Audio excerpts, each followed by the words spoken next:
그래서 여러분 지난 시간에 우리가 124페이지에 있는 사업자 등록증 이용해 가지고 회사를 하나 만들었습니다. 주식회사 3일패션이라는 회사이고요. 회사 코드는 040이라는 0407이라고 하는 4월 7일 날짜로 만들었어요. 여러분 사업자 등록증 이렇게 생겼습니다. 잘 봐두시고요.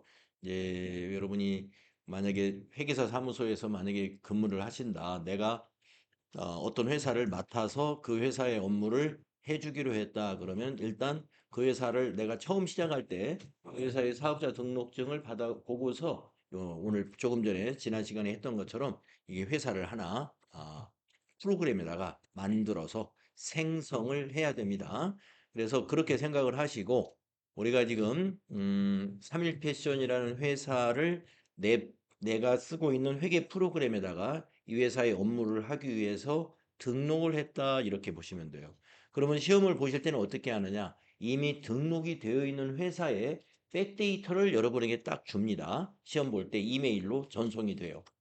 이메일로. 네. 시험 보기 전에 사전 테스트에도 이메일을 보고 이메일에 있는 백데이터를 실행해 가지고 여러분이 사전 테스트를 할 것이고요.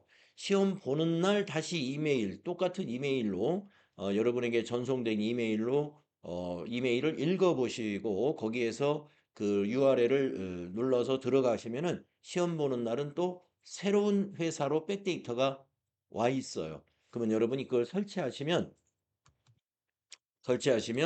이와 같은 프로그램으로 이렇게 화면을 로그인할 수가 있게 됩니다. 그래서 시험 보실 때 회사를 만들어서 시험을 보는 것이 아니라 이미 만들어져 있는 회사로 여러분이 로그인을 하게 된다 이거죠. 그리고 나중에 이제 우리가 교재 백데이터를 설치하게 되면은 요 밑에 회사가 이름들이 많이 생겨요. 우리가 이제 여러 가지 회사들을 가지고 기출문제라든가 모의고사 문제를 해볼 거거든요. 그래서 이제 교재 백데이터라는 거 아까 나중에 설치한다고 했지 않습니까?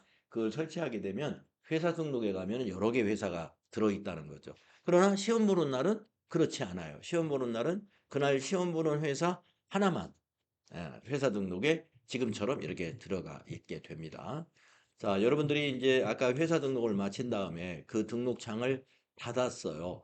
닫을 때 여러분이 저장이라든가 이런 작업을 하지 않았죠. 이 더존 스마트의 이 대부분의 이 회계 프로그램들은 별도의 저장 없이 입력하면 바로바로 저장이 됩니다. 자동 저장이 된다는 거죠. 모든 서식이 다 그러진 않아요.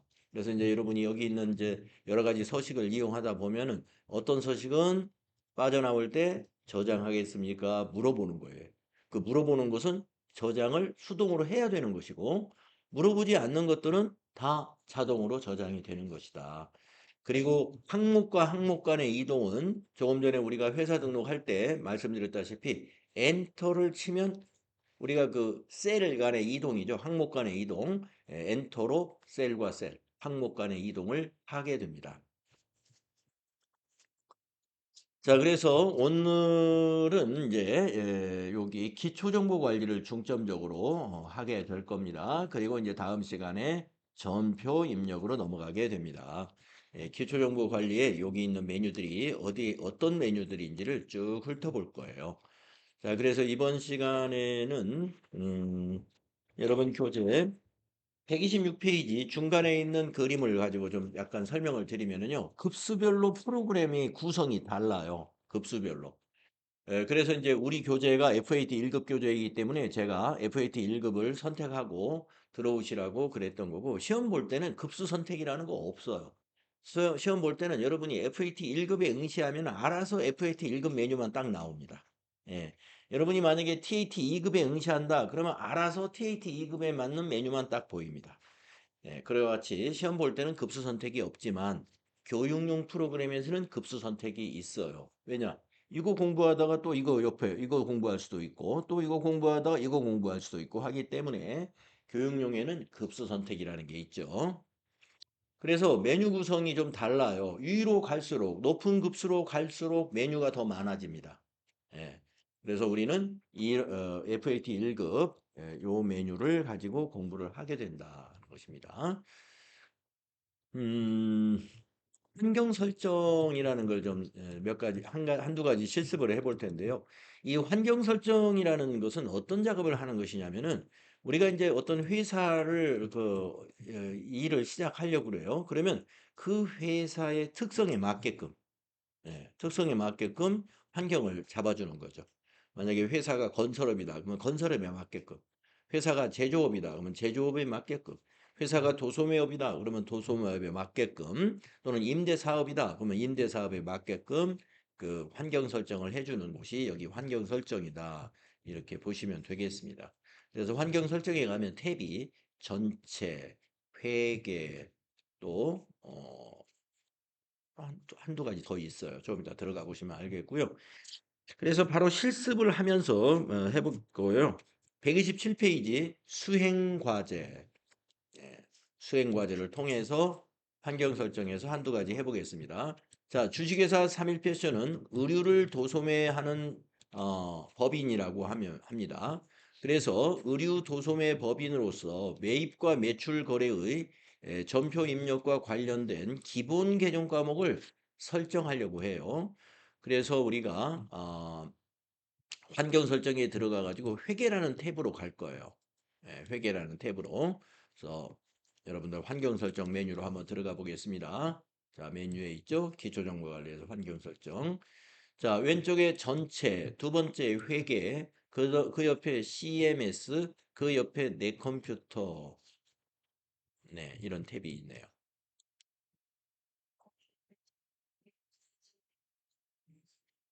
여기 왼쪽에 여기 회계.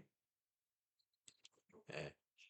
예, 전체 메뉴를 꺼내는 방법은 여기 있는 회계 단추 이걸 누르시거나, 여기 위에 보시면 이런 단추가 있어요. 여기를 클릭하시거나 하시면 됩니다.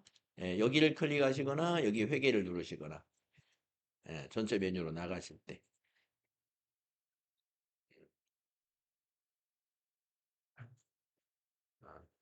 그리고서 이제 환경 설정 누르면 환경 설정 탭이 이렇게 보입니다. 전체 메뉴 옆에 환경 설정. 전체 메뉴 옆에 환경 설정. 자, 그리고 환경 설정 안에도 여러 개의 탭이 있어요. 전체, 회계, CMS, 내 컴퓨터. 어, 지금 우리가 하려는 작업은 회계 탭에 있다 이거예요. 회계 탭에. 자, 회계 탭에서 보시면 1, 동그라미 1, 기본 계정 설정을 다음과 같이 설정하시오 그랬어요. 그러면 동그라미 1이 뭐냐? 이겁니다. 이 동그라미 1, 기본 계정 설정. 이게 뭐냐면 그 위에 있는 큰 항목을 먼저 한번 보시면은요. 메인 매출 전표 입력에서 쓰는 기본 계정이라는 거예요. 메인 매출 전표 입력. 여러분 이제 메인 매출 전표 입력은 조금 시간이 좀 지나서 우리가 전표 입력을 할 거예요. 이 메인 매출 전표 입력하기 전에 일반 전표 입력을 먼저 할 거거든요. 메인 매출 전표는 음, 부가가치세 신고서에 반영하는 거래를 입력할 때 메인 매출 전표에 입력을 합니다. 그래서 메인 매출 전표는 입력하는 내용이 상당히 많아요. 그러다 보니까 분계를 있죠, 분계. 그 분계를 자동화 시켜놨어요. 자동. 그래서 여기 자동 설정 관리라고 했잖아요. 우리가 분계를 할 때 자동으로 하게 하려면은 몇 가지 계정 과목을 자동으로 이용하도록 설정을 해줘야 됩니다. 그래서 여기 지금 여기 줄이 지금 하나, 둘, 셋, 네 줄이 있는데, 네 줄을 쑥 보시면은 매출은 401번을 쓰겠다. 코드를. 매출일 경우에 상품 매출로 개념 과목을 이용하겠다 이 말이에요. 그 다음에 매출 채권, 외상을 할 때 매출 채권, 그러면 외상하겠다 하면은 외상 매출금 계정을 쓰겠다 이런 얘기예요. 그 다음에 매입이라고 우리가 선택을 하면은 상품을 매입한 걸로 계정 과목을 자동으로 분개하겠다 이 말이에요. 예. 매입하겠다라고 매입이다라고 입력을 하게 되면은 차변에 상품을 쓰겠다 이 말이거든요. 그 다음에 외상으로 매입했다 이렇게 하게 되면은 기본적으로 외상 매입금액이라는 계정 과목을 자동으로 쓰겠다 이런 얘기입니다. 예. 지금 이렇게 설정이 돼 있어요.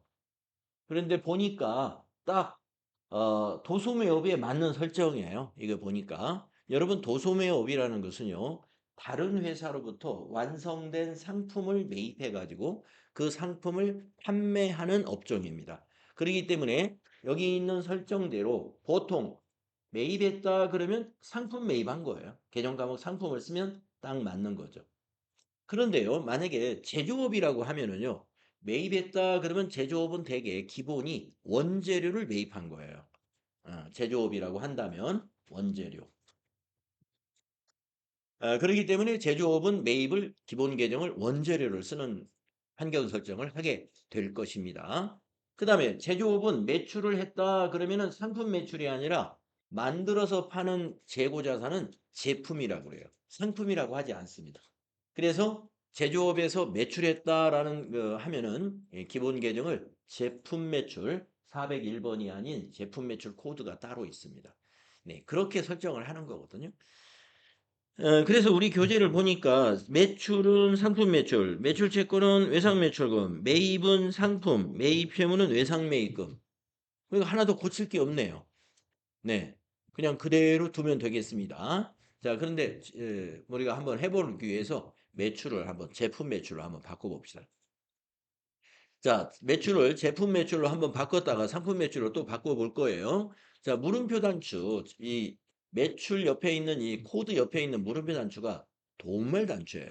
네, 클릭을 하시면 이렇게 검색할 수 있도록 계정 과목 코드 도움창이 뜹니다. 이럴 때 여러분 이 부분 검색에는요, 두 글자만 입력을 하는 거예요. 세 글자도 필요 없습니다. 그러니까 내가 지금 제품 매출이라는 개념 과목을 찾는단 말이에요. 그러면 제품만 입력하든지 매출만 입력하든지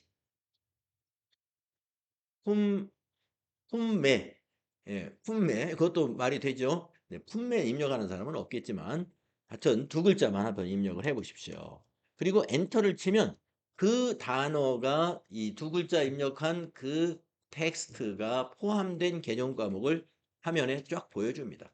이렇게 찾을 수가 있어요. 제품 매출이 404번이구나 할 때 마우스로 여기 404번을 클릭하고 밑에 있는 확인 단추를 누르거나 자, 마우스를 잘 안 쓰는 사람이 있거나 지금 마우스에 다른 게 지금 손을 제가 마우스를 쓸 수 없는 손 상태예요. 그럴 때는 방향키로 이렇게 화살표로 내려오는 거죠. 내려와서 확인을 누르는 거나 엔터나 같은 겁니다. 예. 그러면 매출이 404 제품 매출로 이렇게 바뀌었죠. 이런 식으로 고칠 수 있다는 거예요. 자, 다시 401번으로 바꿔 주십시오. 매출은 이제 코드를 알았으니까 401 엔터 치면은 401이 상품 매출 코드입니다. 네, 이 코드라 하는 것은 이제 계정 과목의 코드인데 여러분 이쪽으로 한번 잠깐 가보실까요? 전체 메뉴 한번 눌러보세요. 여기 전체. 전체 탭을 눌러보세요. 전체 탭을 눌러보시면 여기 계정 과목 코드 체계라고 하는 게 있어요. 계정 과목 코드 체계가 이 회계 프로그램에는요, 이 세목을 사용했을 때는 세목을 사용하면 계정 과목 코드가 5자리로 만들어집니다. 5자리. 지금 근데 우리는 세목을 미사용한다 이렇게 돼 있죠. 우리가 교육용 프로그램 또 시험 보는 시험용 프로그램에서는 계정 과목을 뒤에 여기 두 자리는 예, 사용하지 않는 거예요. 공공으로 처리하고 앞에 있는 것만 씁니다. 앞에 있는. 그래서 모두 코드의 형성은 5자리로 코드가 설계되어 있지만 우리는 세목, 계정 과목에 세목은 쓰지 않겠다. 아니, 과목만 쓰겠다 해서 3자리로 돼 있어요. 그래서 여기 물음표 단추를 이 전체 메뉴에 지금은 여기서는 선택이 안 되는군요. 요게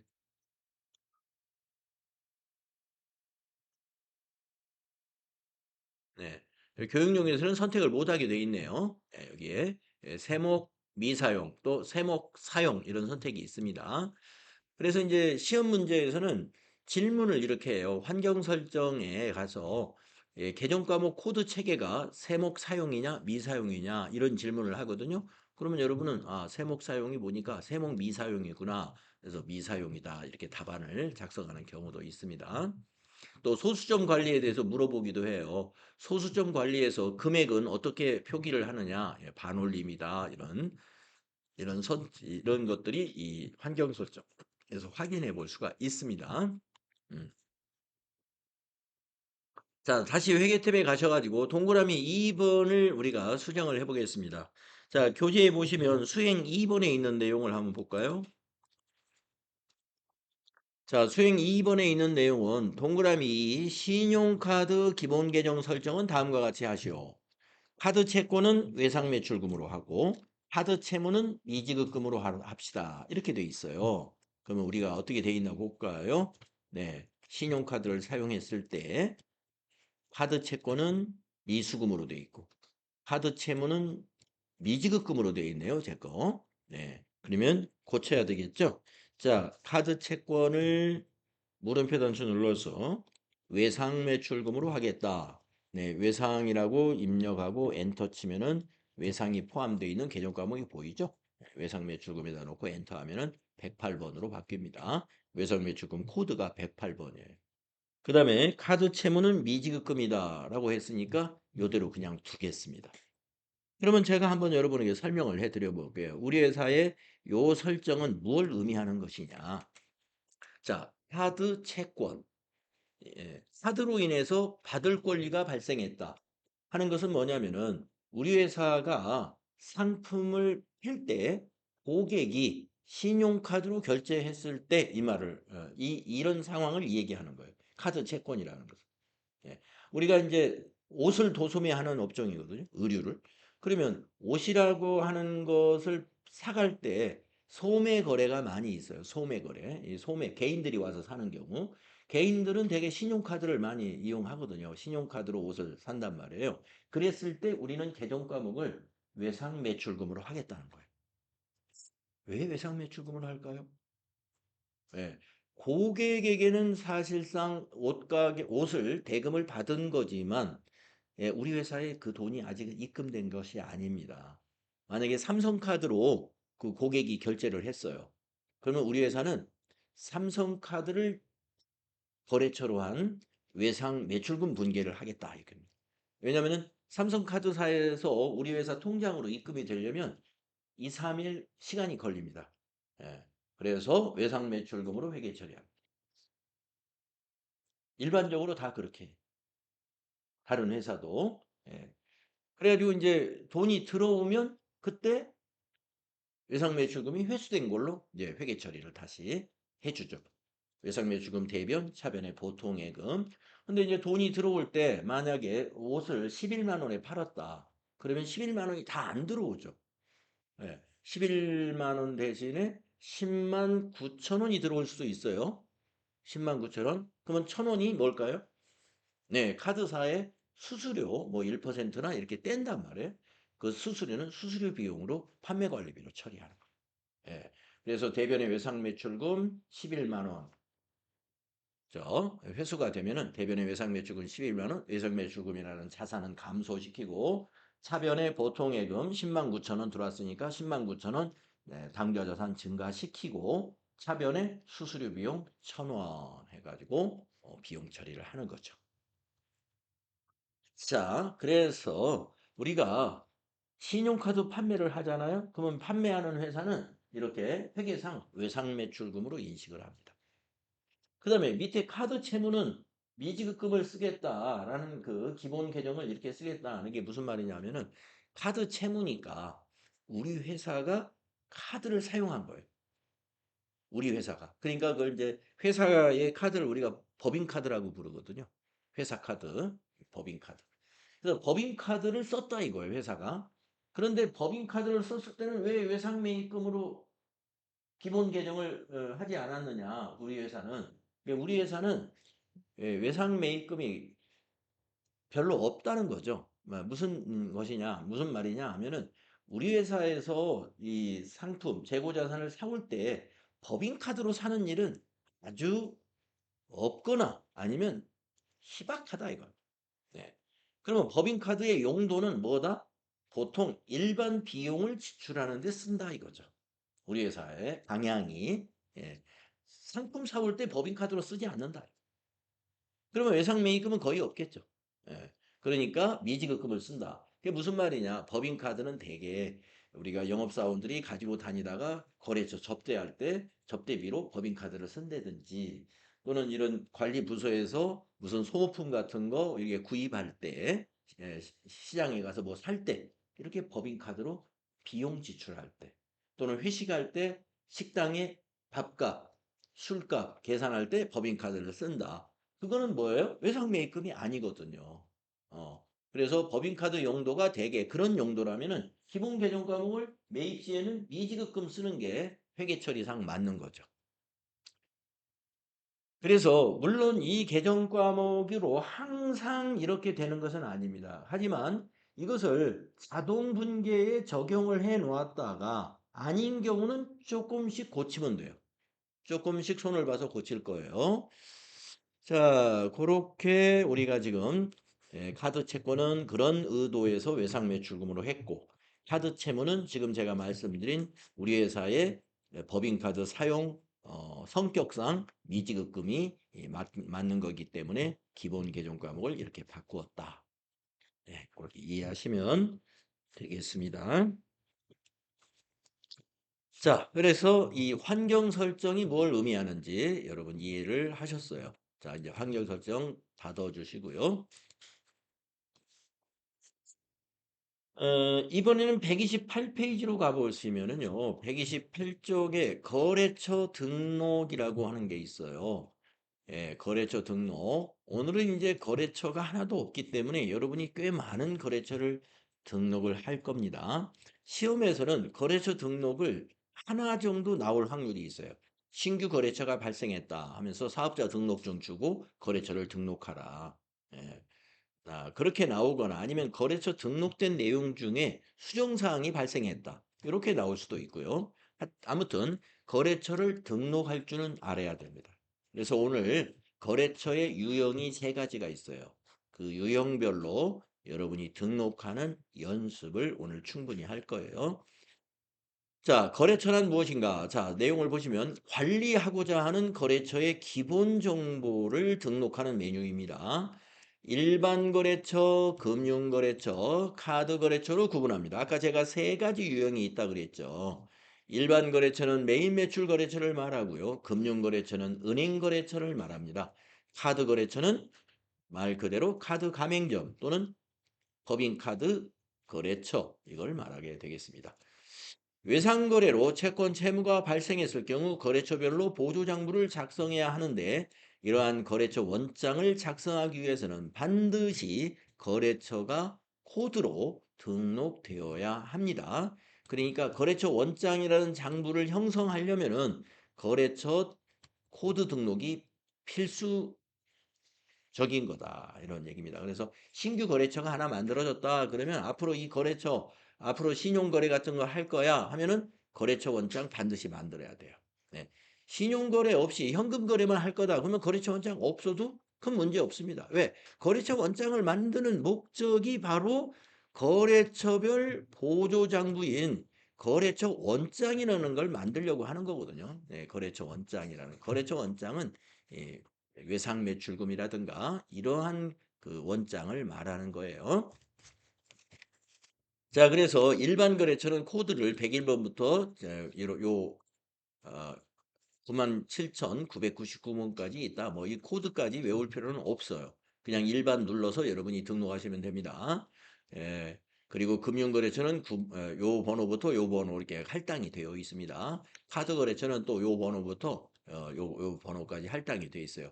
그러니까 이 할당이 되어 있기 때문에 여러분이 만약에 문제에서 카드 회사의 거래처를 등록해라고 그랬는데 여러분이 착각하고 금융 탭을 눌러가지고 입력을 하면은 코드부터 입력이 안 돼요. 거부를 받아요. 왜 그러냐면 왜 코드가 입력이 안 되지? 이 코드의 영역이 다르기 때문에 분명히 카드 거래처를 시험 문제로 냈다 그러면 코드를 9960600부터 99999 사이의 코드를 줄 거란 말입니다. 그런데 여러분이 금융 탭에 가가지고 그 번호를 코드를 이용하게 되면 입력을 거부당해요. 입력이 안 된다 이거죠. 그러니까 해당 탭에 정확히 가서 해야 됩니다. 자, 거기서 수행과제를 보세요. 그러면 일반 거래처가 자, 여기 3개, 뒤에 몇 개가 있어요? 6개, 해서 9개의 일반 거래처가 있어요.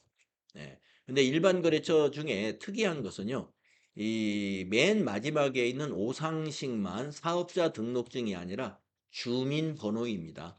그래서 그때 이제 여러분이 사업자 등록 번호로 거래처를 등록할 건지 주민등록번호로 거래처를 등록할 건지 그 선택하는 코드가 있어요. 금방 아시게 될 겁니다. 그래서 일반 거래처 9개 등록할 거고요. 그다음에 금융거래처 2개 등록할 거예요. 2개. 예, 요 이름 그대로 다 써주시면 되는 거고요. 그다음에 은행은 거래처가 아니에요. 은행은 시중에 있는 모든 은행을 다 등록하는 메뉴입니다. 그래서 은행은 거래처 등록이라는 메뉴에 있는 것이 아니라 여기에 있어요. 예. 오른쪽 상단에 아니요, 기능 모음에 가면은 은행 등록이 따로 있습니다. 이건 거래처가 아니기 때문에 여기다 입력할 거예요. 예, 코드 체계도 달라요. 그 다음에 카드 거래처는 아까 말씀드린 카드 탭에다가 이 2개 등록할 겁니다. 네. 그래서 우리가 등록을 할 텐데 어떻게 하시느냐? 저하고 같이 한 개만 하시고 나머지는 여러분이 개인적으로 쭉 하시면 됩니다. 자, 여기 거래처 등록 한번 눌러보세요. 네, 눌러보시면 일반, 금융, 카드 이렇게 나누어져 있다는 얘기입니다. 저 일반 탭에 보시면은요, 먼저 코드입니다. 아까도 이제 그 회사 등록할 때 코드에 대해서 질문이 한 번 있었는데요. 코드를 잘못 입력했을 때는요, 삭제하는 방법밖에 없습니다. 예, 코드를 나중에 수정할 수는 없어요. 그러니까 만약에 코드가 틀렸다 그러면요, 여기 위에 있는 휴지통이 있잖아요. 삭제해버리고 다시 등록을 하시면 됩니다. 자, 첫 번째 거 1001이죠. 1001 엔터 하면은 앞에 0이 자동으로 붙습니다. 코드는 모두 거래처 코드가 5자리로 할당되어 있어서 그래요. 그리고 거래처 이름 상호를 입력하는 거죠. 주식회사 코디나라라고 타자하시고 엔터 치면 이렇게 넘어가는데 아까 제가 사업자 번호냐 주민 번호냐 외국인 번호냐 이렇게 선택을 한다는 게 이거를 말한 거예요. 그래서 0번 하면은 사업자 번호로 거래처를 등록한다는 겁니다. 그리고 사업자 번호 입력할 때는 하이폰이 기본으로 들어가니까요. 우리는 숫자만 입력하면 돼요. 10자리로 되어 있는 숫자. 이렇게 입력하면 하이폰은 제자리에 딱 붙습니다. 김행복 대표자 이름 쓰시고 엔터 치고 이 구분은 매출이냐 매입 거래처냐 하는데 대개는 매출 매입 그냥 전체로 합니다. 그래서 우리도 전체로 할 겁니다. 매출 매입을 구분하지 않는다 이거죠. 그냥 전체. 사용하겠다. 이 회사를 조회할 때 쓰겠다 이거예요. 사용. 그리고 옆에 보면은 여기 업태라는 기본 사항에 이 업태가 있지 않습니까? 이 업태 눌러가지고 보소매 타자하시고 엔터 친 다음에 종목의 의류 이렇게 타자하시고 그다음에 아까 우리가 회사 등록할 때는 우편번호 검색을 했습니다. 하지만 우리가 거래처 등록할 때는 물론 시간이 있으면 우편번호 검색을 하면 좋아요. 그러나 시험 볼 때 우편번호로 거래처를 등록하시오. 지시를 할 때만 그렇게 하시고 지금처럼 그러지 않을 때는 우편번호 생략하십니다. 그러니까 타자 하시는 거죠. 여기다 그냥. 타자가 더 빠르니까. 서울시 종로구 해화로 10일 엔터. 담당자 메일 주소는 여기 기본사항 탭에는 없어요. 담당자 메일 주소는 어느 탭에 있냐면은 거래처 등록에도 이 추가 사항이라는 탭이 따로 있습니다. 기본사항 탭 옆에 여기에 4번에 담당자 메일 주소 4번에 있어요. 그래서 여기다가 영문으로 바꾼 다음에 CODY 하고 골뱅이 뒤에 있는 그 주소는 여기 선택해 주세요에서 이용하시면 더 빠를 겁니다. 빌36524.com 이렇게. 예, 그래서 다시 기본 사항으로 가신 다음에 또 하나 코드 100이 이렇게 예. 요령을 아시겠죠? 예, 그래서 일반 금융 카드 그다음에 은행 등록까지 쭉 진행을 하시면 되겠습니다. 하시다가 막히는 거 있으면 저한테 말씀하세요.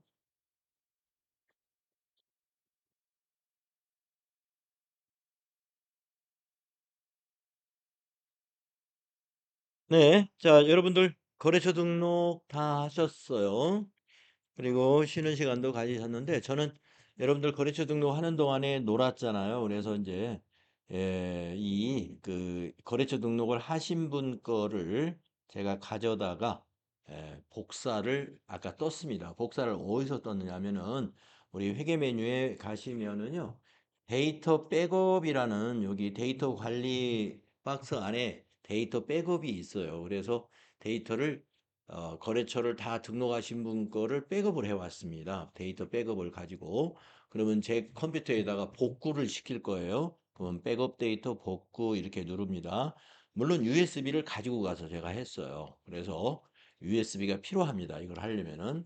그래서 데이터 경로를 선택을 합니다. 제 USB로. 아까 제 USB에 그 백업을 할 때 4월 7일 홀더에다 했어요. 이렇게 4월 7일 홀더를 선택을 하지요.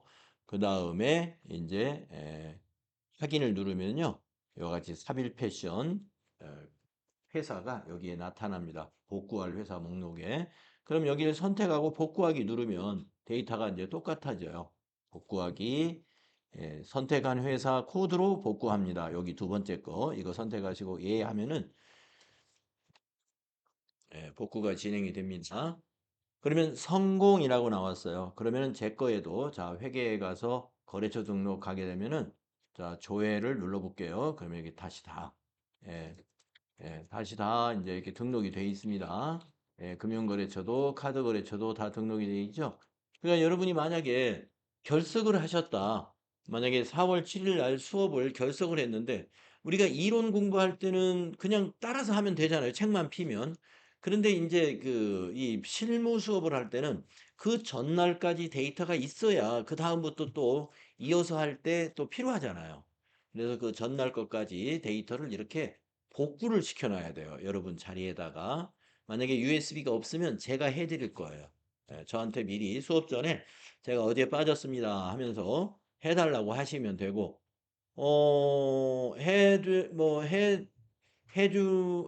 본인이 스스로 해야 되겠다. 그러면 USB 이용해서 이렇게 하시면 된다는 거 알려드리겠습니다. 아, 저도 많이 고쳐야 되겠네, 그러면. 제가 우리 반장님 거를 복사를 해왔는데 보니까 오타도 보이고 그러는 것 같네요. 네.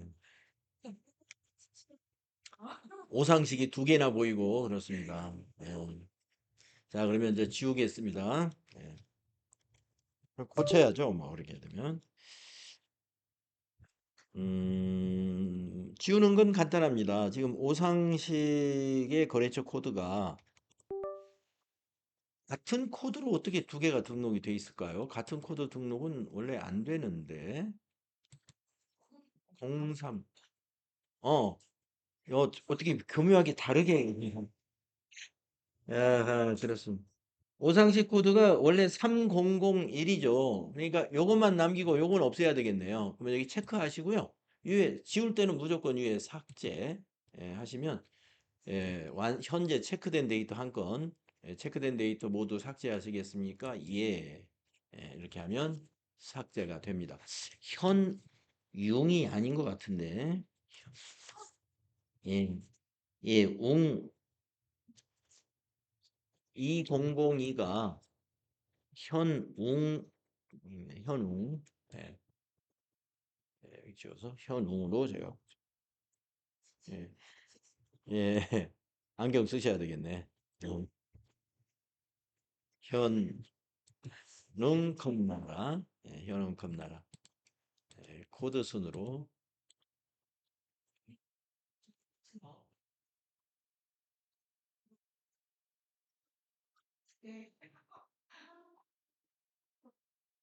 글쎄요, 현웅 컴나라가 202번이네요.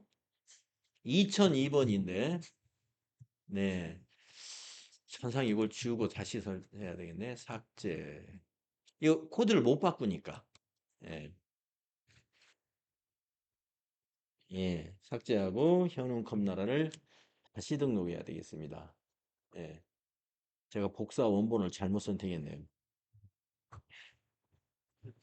현웅 컴나라 사업자 번호 11140 93940 국내화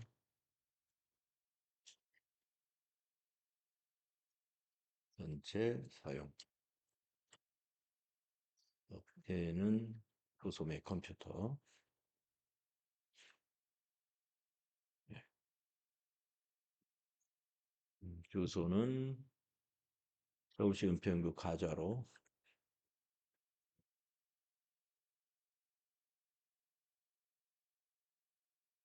어, 회계 시험 보실 때 타자가 아주 빨라야 될 필요는 없지만 빨라서 손해 볼 거 없습니다. 빠르면 아주 좋아요. 네. 타이핑.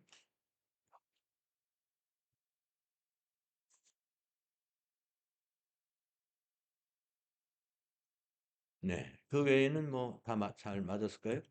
믿음 자동차 굳이 안 띄우셔도 되는데 이렇게 네, 붙여놓으시면 돼요. 네. 금융거래처 두 개. 하나는 당좌, 하나는 보통. 보- 보통 예금. 예금의 종류, 보통 예금. 카드 거래처 두 개, 신용카드, 신한카드 매입, 국민카드사는 매출. 네. 그리고 기능모음의 은행 등록은 100은 국민은 행자를 하나 빼먹으셨네. 네, 국민은행. 그다음에 200은 신한은행. 네, 이렇게 이제 이렇게 좀 이런 이런 실수가 있을 수 있는 게 이제 하자가 느리신 경우에 이런 일이 있을 수 있어요. 네, 네. 그래서 보니까 대부분 아주 잘 하시더라고요. 예, 컴퓨터를 잘 사용을 하시는 것 같아요. 뭐 또 빠졌나요? 글쎄요. 전부 9개 해야 되는데 8개군요. 코딩 나라.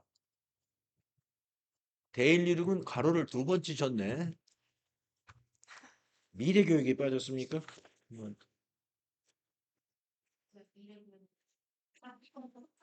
아이고. 미래교육이 일단 빠졌네. 자, 2003. 응?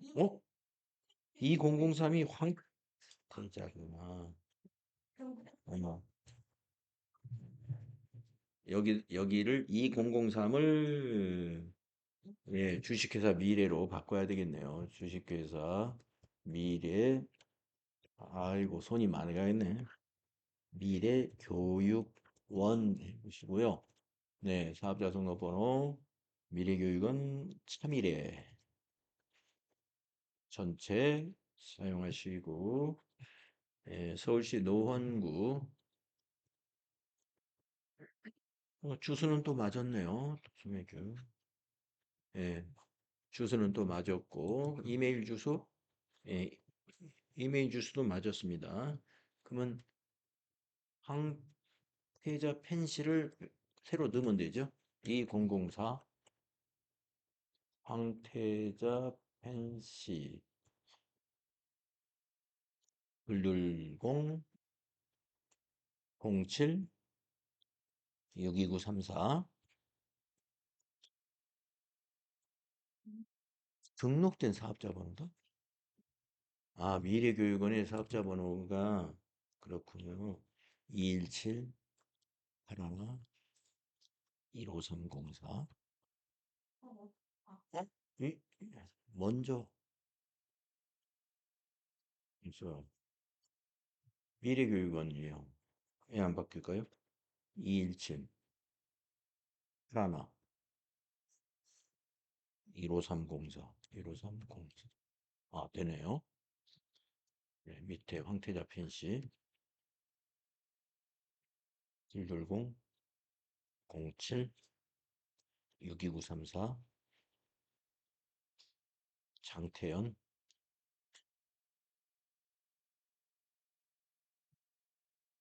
업태 상태적은 도소매 문구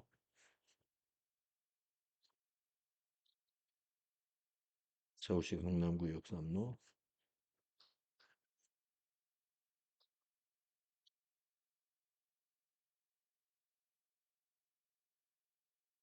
110 추가사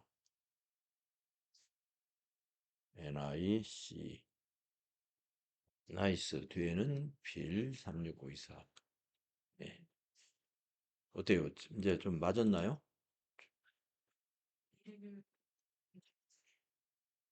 일- 업태가 서비스네요. 서비스. 네. 교육 서비스죠.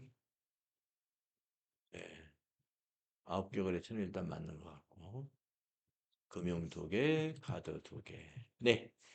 자, 다 수정이 된 것 같습니다. 자, 거래처 등록해봤습니다. 우리 시험에서는요, 거래처 등록을 사업자 등록증을 주면서 신규로 등록하라는 문제가 나올 수 있습니다. 문제 나올 수 있고, 등록된 내용 중에서 뭐 대표자가 변경되었다 또는 주소를 이전했다 하는 식으로 대표자 이름이 바뀐다든가 사업장 주소가 바뀐다든가 이런 그 과제를 줄 수가 있어요. 충분히 하실 수가 있겠죠. 그리고 은행 등록은 여기 기능모음에서 하는 거고요. 우리는 지금 이 3일 패션을 공부하는 동안에 은행을 국민은행하고 신한은행 두 개만 이제 사용을 하기 때문에 은행 등록이 이렇게 돼 있지만 실제 실무에서는 시중에 있는 모든 은행을 다 등록을 해놔야 나중에 업무할 때 어느 은행이 우리 회계 처리에 필요할지 모르거든요. 그러니까 우리하고 거래 관계가 없는 은행이라 하더라도 여기에 모두 등록하는 게 바로 금융기관 등록, 여기 기능 모음에 있는 은행 등록이고요. 우리하고 거래 관계가 있는 은행의 등록은 여기 금융탭, 거래처 등록의 금융탭에다 하는 거예요. 그래서 계좌번호가 반드시 있죠. 예, 계좌번호가. 그래서 이제 시험에서 질문할 때 예를 들어서 카드 거래처의 매입 카드는 5개다. 이렇게 이것이 맞냐 틀리냐 이렇게 물어보는 거예요. 그러면 이걸 어디 가서 확인하지? 네, 여기 카드 탭에 와서 보면은 매입이 몇 개인지 세어보면 알죠. 예, 그런 식으로 여러분이 이걸 볼 줄 아시면 되겠습니다. 자, 직접 입력을 해봤기 때문에 이걸 볼 줄 아는 것은 별 문제가 없을 거예요. 자, 이렇게 해서 우리가 거래처 등록에 대한 거 공부를 했습니다. 다음은 여러분 업무용 승용차에 대한 공부를 좀 해보겠습니다.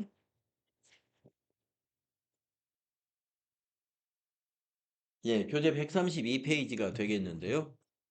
우리가 그 메뉴에 보면은 여기 기초정보관리에 업무용 승용차 등록이라는 요 메뉴가 어디에 쓰는 메뉴냐 하는 것을 우리가 알아보도록 하겠습니다. 자, 업무용 승용차에 대한 여기 이 설명 한번 읽어볼게요. 업무용 승용차는 법인 소유이거나 법인이 리스나 임차하여 업무에 사용하는 승용차를 말합니다. 예, 법인이 소유했다는 건 법인이 구매했다는 얘기고요. 리스라는 것은 우리가 자산을 임차해서 쓰는 것을 리스라 그래요. 또 그러면 여기 있는 임차는 뭐냐? 리스하고 다른 우리가 렌트카 회사의 차를 빌리는 건 일반적으로 임차라고 합니다. 근데 리스도 사실 임차와 같아요.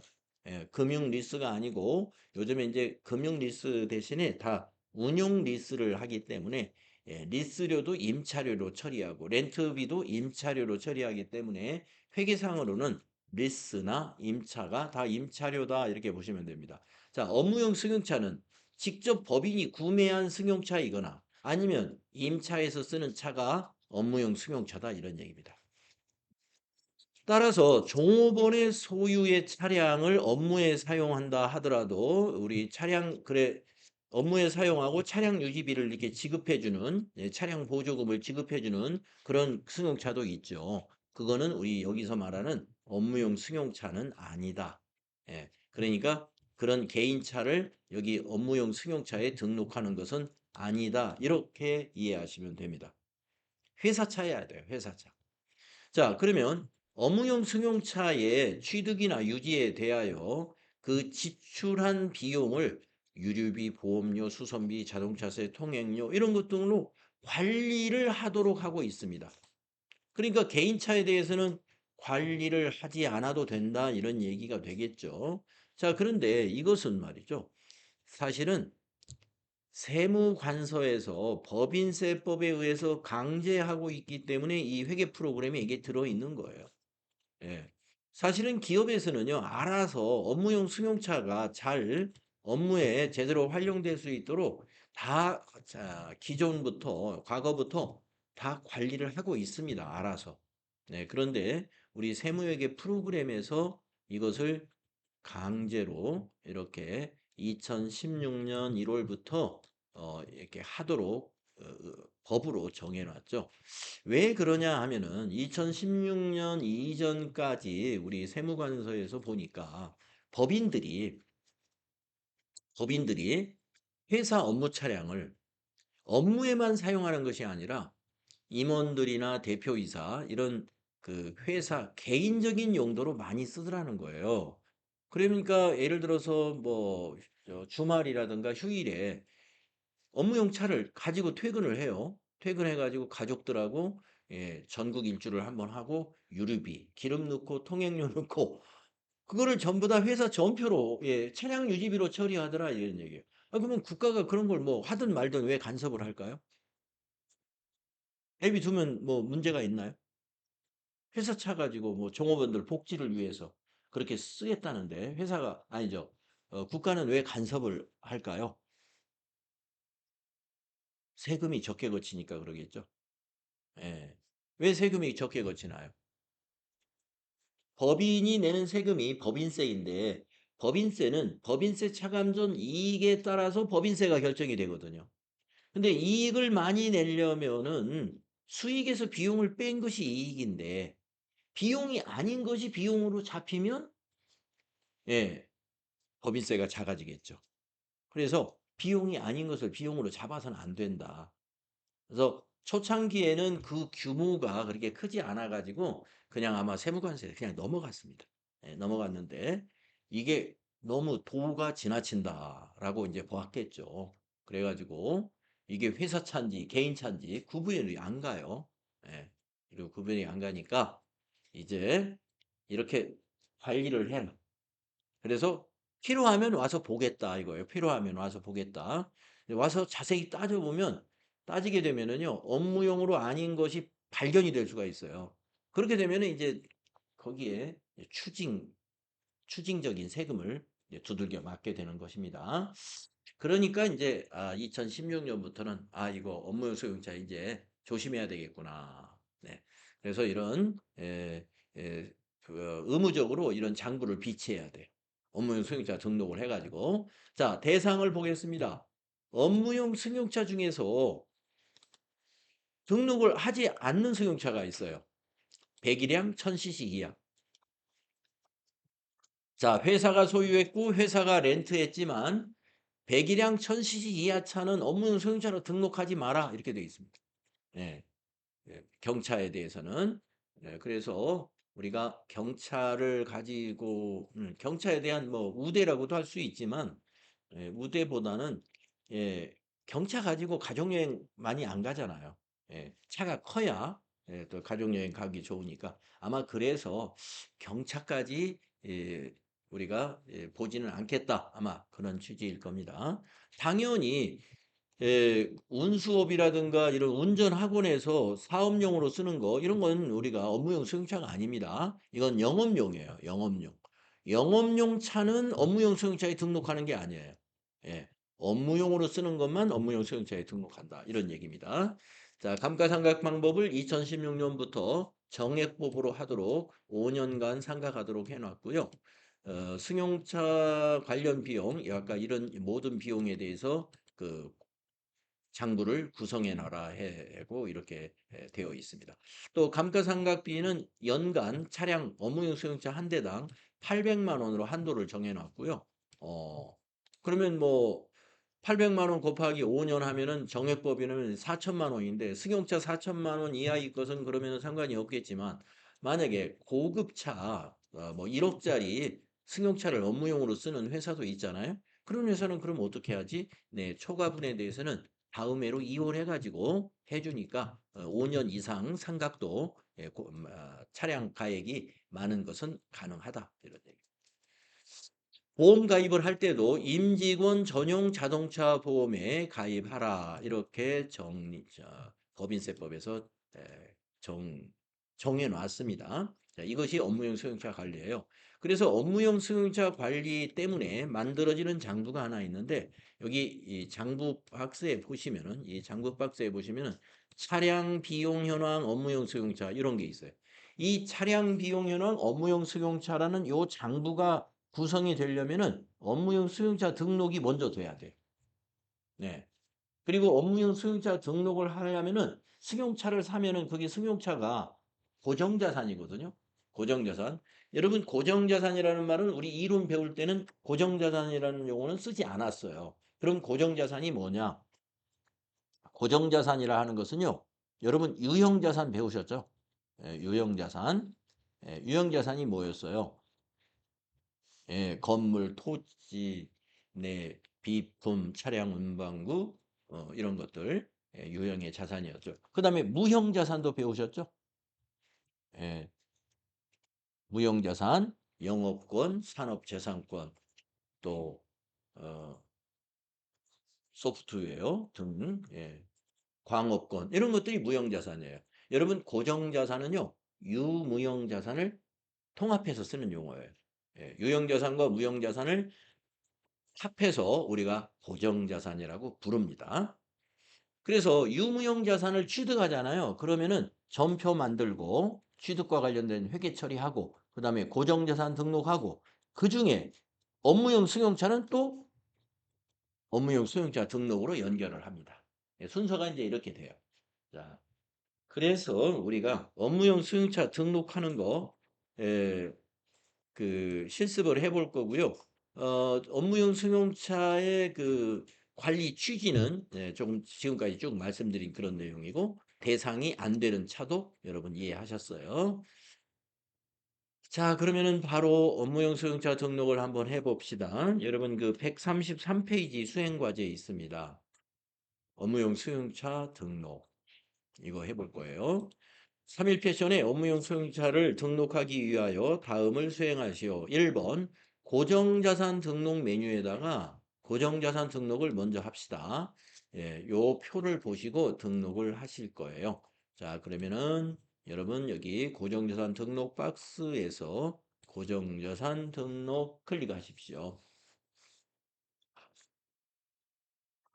네, 그러면은 여기 위에 계정 과목, 자산 구분, 상각 방법 이런 것이 있는데요. 여기서는 그냥 엔터로 지나갑시다. 네. 고정 자산의 계정 과목을 먼저 지정하고 입력하는 방법도 있긴 한데 엔터로 지나가면 좋은 점은 뭐냐면요. 여기서 만약에 차량 운반구를 선택하고 밑으로 내려오잖아요. 그럼 여기 보이는데 차량 운반구라는 계정 과목만 보여요. 근데 우리가 이제 시험 볼 때는 여기 고정 자산이 계정 과목 전체 합쳐서 다 하더라도 5개를 넘지 않아요. 예. 그렇기 때문에 전체를 다 보아도 몇 개 안 되니까 그냥 계정 과목 분류하지 말고 전체로 보자 이거예요. 전체로. 그래서 저는 엔터로 그냥 내려오자 그럽니다. 그러면 이제 계정 과목을 여기에 입력하는 걸 대신에 여기다 입력. 예. 자, 그러면 여기 계정이라는 데 셀을 더블 클릭해 보세요. 더블 클릭하면 이게 코드 도움이 뜹니다. 거기에서 차량 운반구를 선택해 주면 돼요. 208 차량 운반구 확인. 네. 그 다음에 이제 그 표 보시고 코드 2001 자산명 승용 2461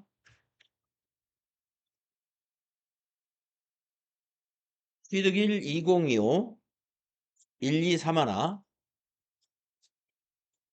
삼각방법 정액법 여기 9번이 삼각방법입니다. 여기 9번. 예. 여기 이 셀을 클릭하시면은요. 요 프로그램에서는 이런 어떤 코드를 선택하는 셀에서는 마우스로 클릭하고 클릭한 다음에 아래쪽 프로그램 하단을 보시면은 메시지라는 줄이 있어요. 그 메시지가 범례와 같은 역할을 해요. 도움창. 거기 보면은 정액법은 1번이다. 여기 코드가 도움창이 보일 거예요. 그래서 삼각방법 1 하면은 정액법으로 바뀌어요. 그다음에 기초과액 900만 원, 기초과액 여기 1번 여기를 말합니다. 예, 기초과액 여기에다가 900만 원을 입력을 빨리 하는 방법을 안내를 해 드릴게요. 여러분 구한 다음에 동그라미 3개를 한꺼번에 입력을 하는 방법이 뭐냐면은 여러분 키보드에 보면 플러스 단추 있죠. 예. 여기 숫자 키패드에 보시면은 플러스 물론 문자판에 있는 플러스도 상관이 없습니다만 아무래도 회계 프로그램은 숫자 키패드를 많이 쓰니까 이쪽 거 여기에 플러스 단추 있잖아요. 이걸 누르면 동그라미 3개가 자동으로 입력돼요. 그래서 900만 원을 입력할 때에 9는 혼자로 입력하고 그 플러스 단추를 2번 누르게 되면 이렇게 땡땡땡 땡땡땡 빠르게 동그라미를 입력할 수 있습니다. 이 방법을 추천해 드립니다. 동그라미를 6번 누르는 것보다 훨씬 입력이 빠를 거예요. 그리고 엔터 치면 돼요. 엔터 치면 그 다음 셀로 이동하죠. 자, 내용 연수 5년은 어디다 입력하냐면요. 여기 10번에다 입력하는 거예요. 10번. 네, 10번에 5 엔터. 5년으로 입력이 됩니다. 그 다음에 경비 구분이라고 하는 거 있잖아요. 맨 끝에 여기 경비 구분. 예, 경비라는 게 이제 비용을 구분할 때 800번대 코드를 쓰겠다 그러는데 여기서 비용은 뭐냐면 이 감가상각비 비용입니다. 상각비.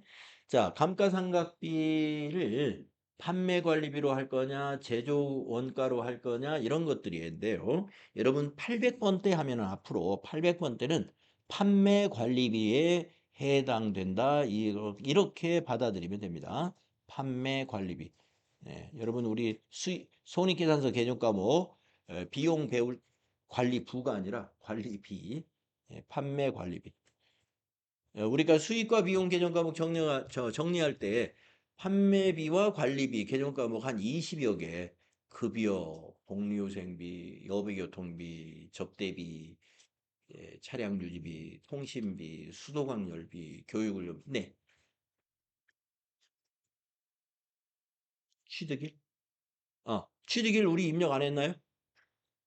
네, 여기 경비급은 800번대 그대로 돼요. 취득일은 여기다 입력합니다.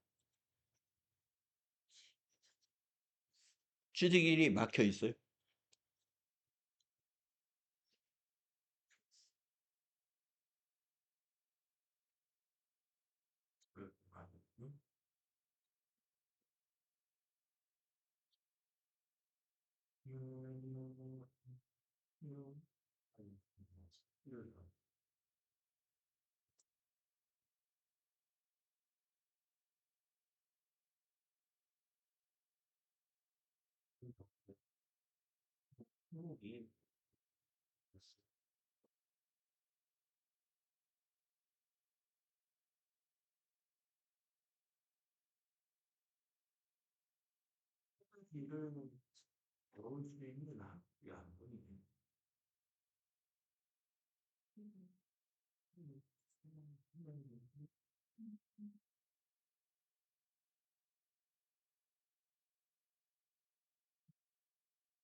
네, 또 일정이 잘 안 되시는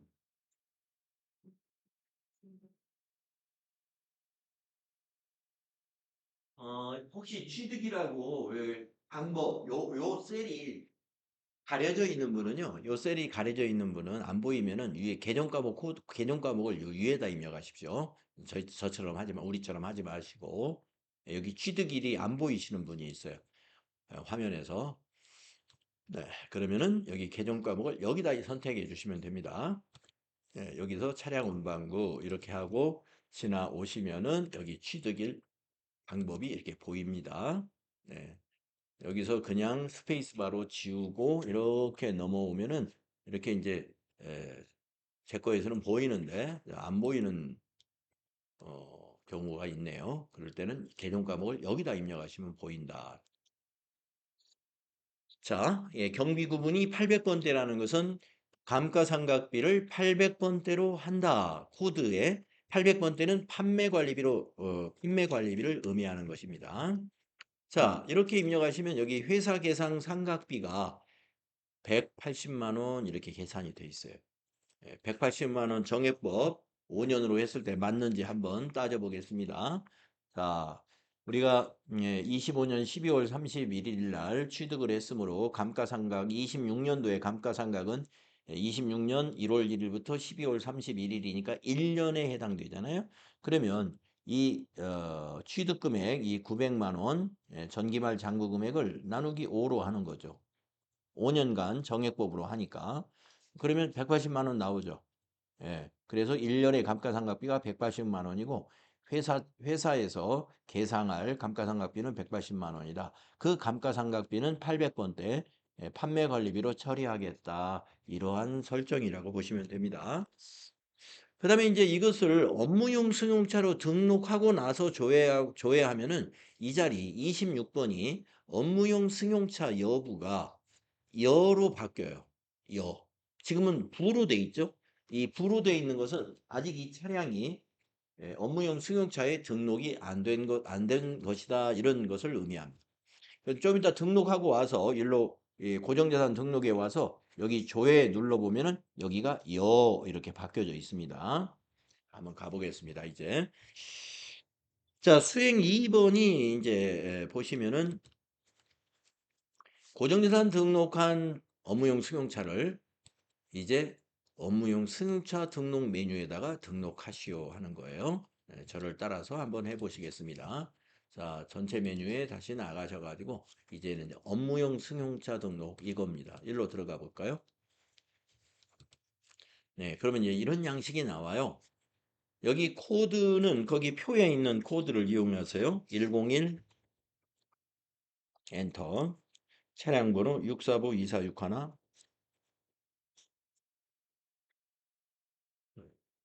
엔터 차종은 아반떼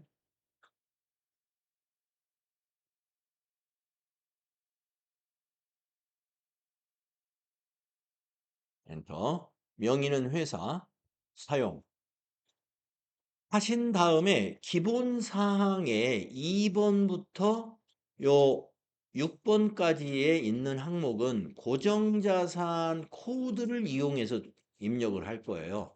그러면 고정자산 코드는 우리가 여기 물음표 단추를 눌러서 찾는 겁니다. 검색 단추예요.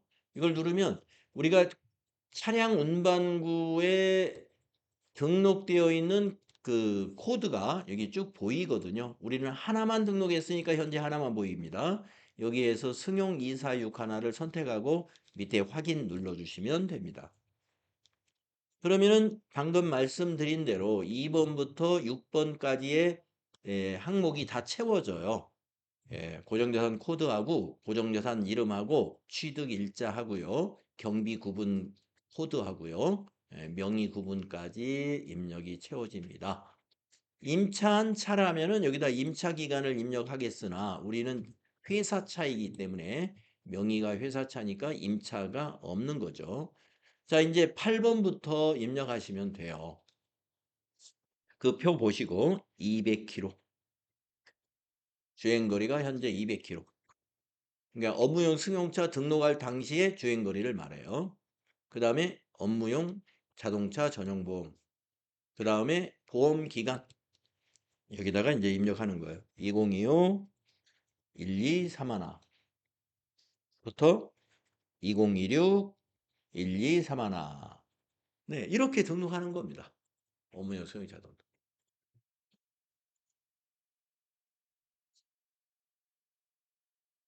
네.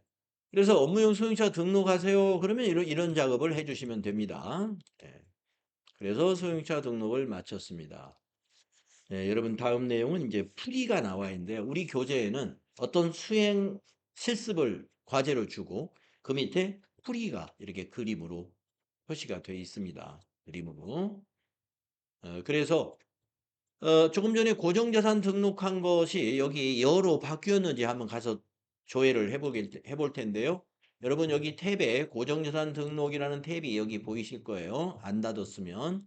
예, 그러신 다음에 이 화면은 지금 조금 전의 화면이에요. 그래서 위에 조회를 또 한번 눌러보세요. 위에 조회라는 단추를 눌러보면 화면을 다시 한번 이렇게 재작성해 줍니다.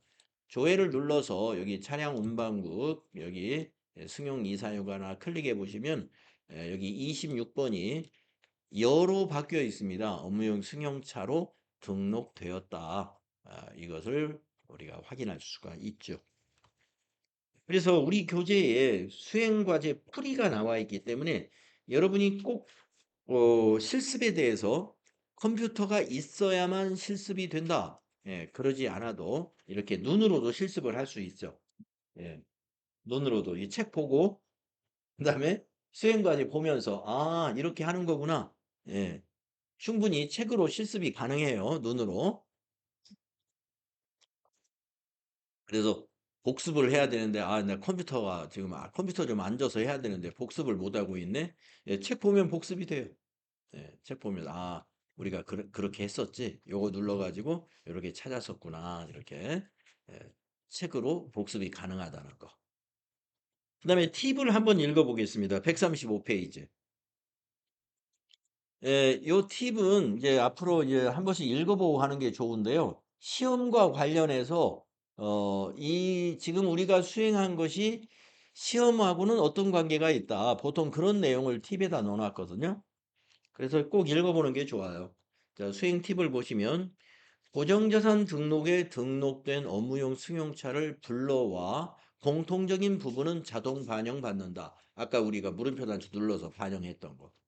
예, 그다음에 업무용 승용차의 취득과 유지를 위하여 지출한 내용과 관련된 개정 과목은 관리 항목을 32 업무용 승용차로 설정해야 한다라고 했죠. 근데 업무용 승용차의 개정 과목에다가 관리 항목 설정한다 이거예요. 이거는 아직 우리가 앞으로 바로 밑에 있네요. 바로 밑에서 이제 해볼 겁니다. 자, 그러면 이번에는 이제 우리가 기초정보관리에서 계정 과목과 적요 등록에 대한 것을 알아볼 거예요. 예, 계정 과목 및 적요 등록. 아마 여러분 이론 공부하실 때 제가 여러분에게 우리가 이 공부가 회계 공부는 분계로 시작을 해서 분계로 끝나는 것이다. 예. 이 회계 공부의 핵심은 분계에 있다. 그런 말씀을 많이 했을 겁니다. 예, 실제로 지금 오늘은 지금 기초정보관리니까 분계가 없지만은 당장 이제 내일부터는 맨날 분계할 거예요. 매일같이 전표를 입력한다 이겁니다.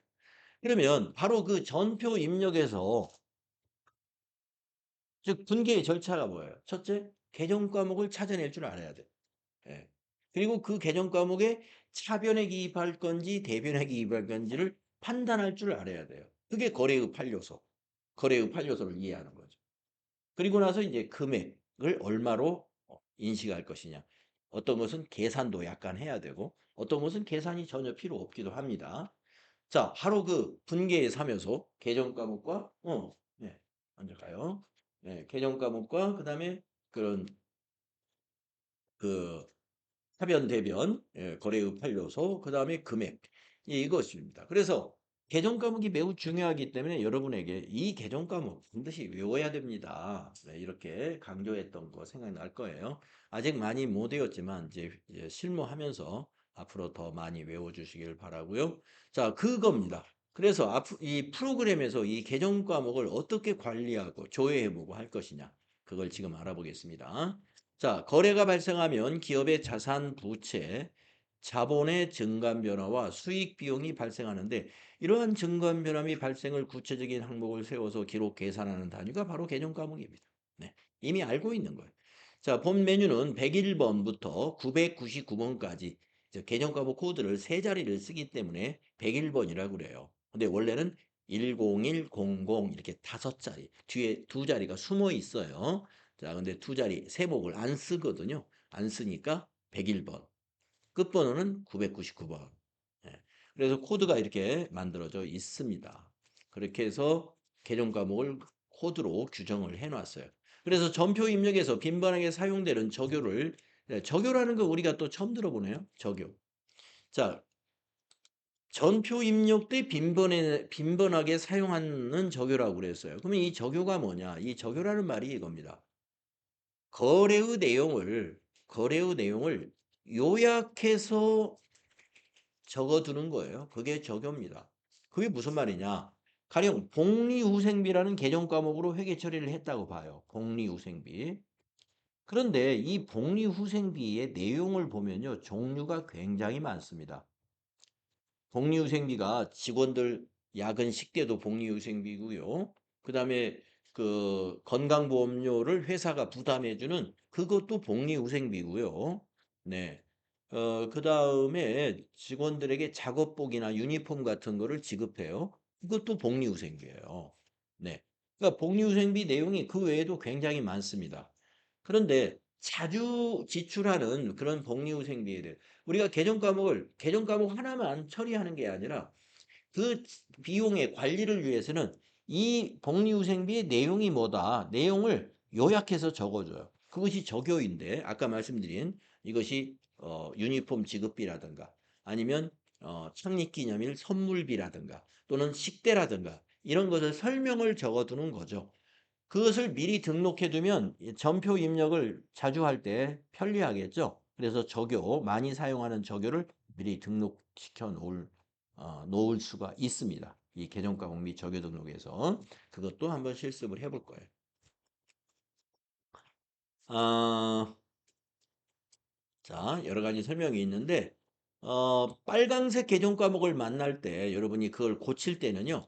컨트롤 누른 상태에서 F1 키를 탁 때리고 나서 입력을 해야 더 씌워서 입력이 가능합니다. 검은색은 문제가 없어요. 그런데 계정 과목이 빨강색으로 되어 있는 것도 있거든요. 그거는 고치려면 그 위에다가 더 씌워서 입력을 해야 되는데 빨강색은 그냥 입력하면 입력이 안 돼요. 그래서 컨트롤 플러스 F1이 뭐냐면 컨트롤 키 누른 상태에서 F1을 딱 때린다 이런 얘기거든요. 자, 그래서 바로 한번 수행과제 한번 해보겠습니다. 수행과제 3개가 있는데요. 수행과제 1번 한번 해봅시다. 협회비와 관련된 개정 과목 및 적요에 추가 등록을 합시다. 네. 협회비가 852번이라고 그랬어요. 그럼 여러분 852번 쉽게 찾아가는 법 알려드릴게요. 자, 좀 열려있는 게 너무 많으니까 좀 저는 탭을 몇 개 좀 닫겠습니다. 네, 열려있는 탭이 많으면 또 화면이 복잡해지니까. 자, 계정 과목 및 적요 등록 클릭해 보세요. 네, 그러면 이렇게 나오죠. 여러분 지금은 전체를 선택한 상태예요. 자산을 선택하면 자산의 유동자산, 비유동자산이 보여요. 그 자산을 클릭하면 여기 코드가 그것만 나타납니다. 네, 이렇게 볼 수가 있고요. 전체를 누르면 전체가 다 보입니다. 네, 현재 전체가 다 보이는 상황에서 몇 번을 찾아가냐면 852번을 빨리 찾아가는 방법은 숫자를 바로 입력하면 돼요. 852. 네, 그러면 852번을 직접 이렇게 찾아갑니다. 회사 설정 계정 과목은 검은색으로 되어 있어요. 그러니까 여기다가 덮어쓰기 하면 돼요. 자, 협회비로 쓰자고 그랬습니다. 그래서 계정 과목을 여기다가 회사 설정에다가 협회비라고 쓰는 거예요. 우리가 계정 과목을 하나 만들어 쓰고 있어요. 지금 협회비를. 자, 9번은 뭐라고 했냐면 4번 경비로 해라 그랬어요. 예, 이건 협회비는 경비라는 거죠. 4번. 그 다음에 사용해야 되니까 당연히 사용으로 해주시고 적요, 현금 적요, 대체 적요를 입력해라 그랬어요. 지금 우리가 852번을 선택한 상태에서 하단 왼쪽을 보면은 현금 적요가 있고요. 하단 오른쪽을 보면 대체 적요가 있습니다. 현금 적요는 입금 전표나 출금 전표를 선택했을 때 나타나고요. 대체 전표는 차변과 대변을 선택했을 때 나타나는 건데요. 네, 일단은 입력을 해보겠습니다. 자, 현금 적요 번호에다가 마우스를 클릭하시고 1번 하면은 01이라는 번호가 입력이 될 거예요. 1번. 그리고 협회비 현금 지급을 그대로 타자해 주시면 됩니다. 협회비 현금 지급. 이런 적요를 앞으로 많이 쓸 것 같아서 등록을 해 준다는 거죠. 그다음에 오른쪽에 대체 적요 1 번을 또 입력하는데요. 번호에다가 마우스를 클릭해서 1번 입력하시면 돼요. 그리고 엔터 하신 다음에 협회비 미지급이라는 적요를 앞으로 많이 쓸 거다 이거. 협회비 미지급 이렇게 입력을 해 주는 거. 자, 회사 설정으로 여유로 만들어 놓은 820원 820 52번 코드에다가 협회비라고 하는 이 비용 계정 과목을 우리가 하나 만들었고 또 이 협회비와 관련된 적요 많이 쓸 것 같아 가지고 현금 적요에 협회비 현금 지급, 대체 적요에는 협회비 미지급 이러한 적요까지 넣었다 이런 예, 적요까지 넣었다. 네. 어려운 작업이 아니죠. 그다음에 수행 2 번도 한번 해 보겠습니다. 수행 2 번에서는 138번 전도금이라는 개정 과목을요. 이렇게 바꾸자는 거예요. 근데 이 전도금이 빨강색이에요. 한번 가 볼까요? 자, 여러분 코드란에 마우스를 클릭하신 다음에 숫자 138 하면은 138이 전도금이니까 138 전도금으로 바로 찾아갑니다. 이렇게 갔을 때 보면은 검은색 같아요. 그런데 커서를 다른 계정 과목으로 이렇게 클릭을 해 보면요. 본래의 색깔이 드러납니다. 전도금의 본래 색깔은 검은색이 아니라 빨강색입니다. 그래서 여기 전도금을 소액 현금으로 수정하라는 과제인데 여기다 입력을 해도 이 덮어쓰기가 안 돼요. 어떻게 되냐면 여기 문자가 저 위에서 말이죠. 깜빡깜빡 되고 있습니다. 예, 지금 막혀 있다는 거예요. 여기가 막혀 있어요. 예, 요 빨강색이라 막혀 있어요. 그러면 이렇게 막혀 있는 것을 덮어쓰기 가능하게 하려면 어떻게 하느냐? 컨트롤 키를 누른 상태에서 F1을 한번 툭 치고 입력을 하면 열린다 이거예요. 예, 소액 현금 하고 엔터 치면 이렇게 입력이 되죠. 예. 그런데 이제 노트북 키보드 같은 경우 지금 우리 하얀색 컴퓨터 쓰시는 분들은 키보드 설정이 노트북으로 되어 있을 수가 있어요. 그럴 때는요. 컨트롤 F1으로 해도 이게 뭐 먹히지가 않거든요. 예, 노트북 키보드에서는 Fn이라는 것도 같이 눌러줘야 되니까 그런 키보드인 경우는 컨트롤 옆에 있는 펑션 키, Fn 키 있죠? 그 두 개를 누른 상태에서 F1을 한번 툭 치면 됩니다. 예. 설정이 노트북 키보드로 설정이 되어 있는 키보드에서는 그렇게 하시면 되고요.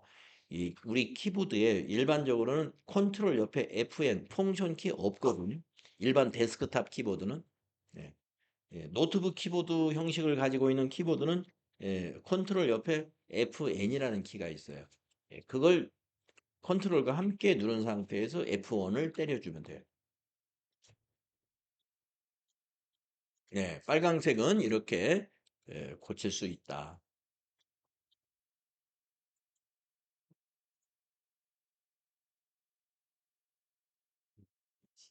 배웠을까요? 음. 네, 이렇게 수정하는 거 할 줄 알아야 되고요. 네. 네. 물론 볼 수 있습니다. 네. 자, 지금 이제 개념 과목을 내가 잘 모르는데 필기 시험에서 유동자산에 대한 당좌자산에 대한 어떤 뭐 이 문제가 나왔는데 당좌자산의 개념 과목을 알면 내가 문제를 풀 수 있을 것 같아요.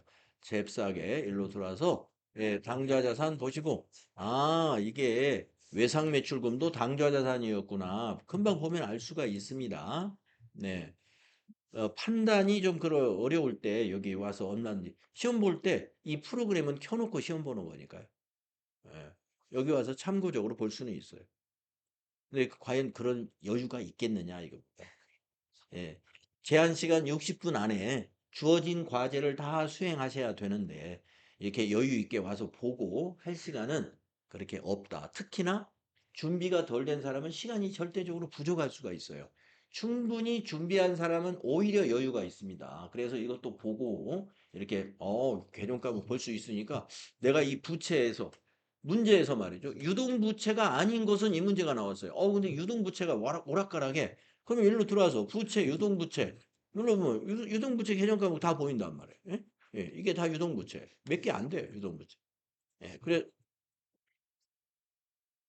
네, 실기 끝내놓고 필기해도 상관없습니다. 예.